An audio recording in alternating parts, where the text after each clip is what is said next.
In the spring of 1781, British General Charles Cornwallis marched into Virginia.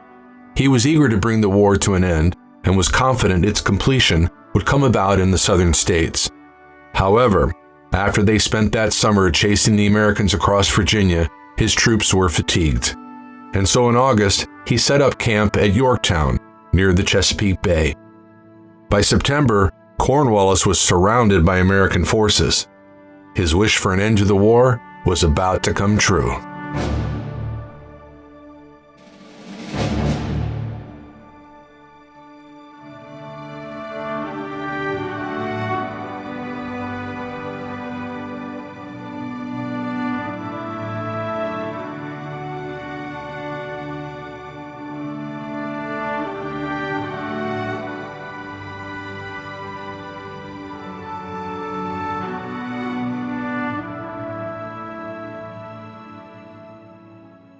Events leading up to the end of the Revolutionary War did not look all that favorable for the Americans. In December of 1778, Savannah, Georgia had fallen to the British. By July 1779, American General Benedict Arnold had begun to betray the Patriots by providing the British with intelligence concerning American operations. A second major southern port, Charleston, South Carolina, fell in May of 1780. That summer, Arnold's treason was revealed, and his main accomplice, British Major General John Andre, was caught and hanged as a spy. Arnold escaped arrest and received £6,000 and a commission in the British Army for his betrayal of the Americans. In the midst of these dire straits, however, hope was on the way.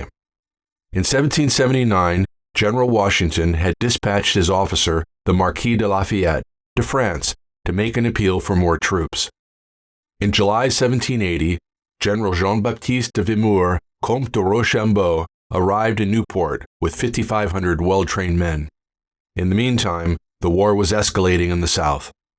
At the Battle of Camden, South Carolina, in August 1780, some 2,200 British troops, under the command of Charles Cornwallis, routed about 3,700 American troops under the command of Horatio Gates, the hero of Saratoga. One bright point for the Americans came in October of 1780, a remarkable American victory at Kings Mountain, where about 1,000 mountain men from the west side of the Appalachians launched a successful surprise attack on British Major Patrick Ferguson and his forces of comparable size. At the direction of Nathanael Greene, Daniel Morgan led American forces to another victory on January 17, 1781, at Cowpens, near the border between South and North Carolina. This American victory enraged Cornwallis. He set off in hot pursuit of Nathanael Greene and his army. In March of 1781, the two armies clashed at Guilford Court, North Carolina. The bloody battle ended in a win for the British, but so spent were the redcoats that when Greene withdrew from the field, they did not pursue his army. Weeks later, the determined Cornwallis arrived in Virginia, where he took command of all British forces. At this point, the main American army facing Cornwallis was a diminished force under the command of Lafayette. Cornwallis chased the Frenchmen across Virginia for most of the summer of 1781, ultimately unable to overtake him. Tired of the pursuit, the British camped at Yorktown. In late August 1781, 24 heavily armed French warships arrived in the Chesapeake Bay. The fleet delivered over 3,000 French infantrymen who landed at Jamestown, made their way through Williamsburg, and joined Lafayette and his forces near Yorktown. On September 5th, the French fleet successfully fended off an attack by the British in what is called the Battle of the Capes.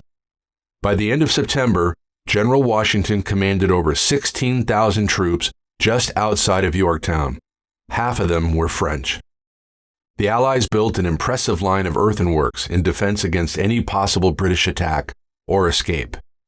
Two fortifications blocked the line of the Allied siege, British redoubts 9 and 10. Alexander Hamilton led a daring and successful night attack on both positions. The siege was now complete. With his troops under constant cannon fire, Cornwallis faced the grim reality that retreat was impossible and that no British help would arrive. On October 17, 1781, he sought terms of surrender. On the day the surrender was to take place, October 19th, Cornwallis claimed to be sick and sent his second-in-command, General Charles O'Hara, in his place. Rather than surrender to the American rebels, O'Hara tried to hand his sword to Rochambeau, but the Frenchman gestured toward Washington.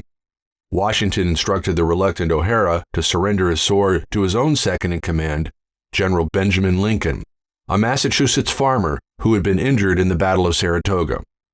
Lincoln accepted O'Hara's sword, then directed the 8,000 British troops to a nearby field where they laid down their arms and battle flags.